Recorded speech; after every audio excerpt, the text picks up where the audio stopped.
Hey, what's up? This is Ricardo at Parts People, and in this video, we'll outline the steps for completing a part replacement on your Dell PC. Visit our website and use this coupon for a 5% off discount.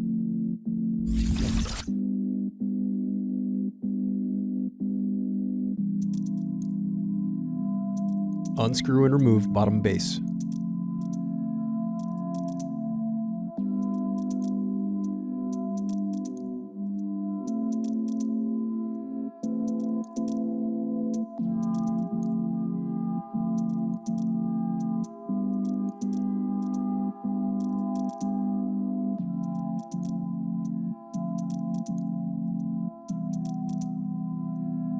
Now unscrew and disconnect battery.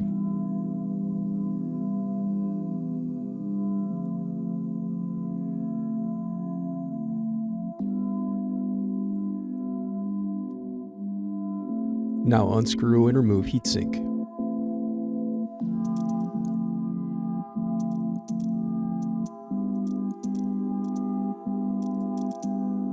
Thanks for watching. Don't forget to like and subscribe if you enjoyed this video. And if you need more, check out this playlist to watch other tutorials for your laptop. You can also click here to find parts for your laptop at partspeople.com.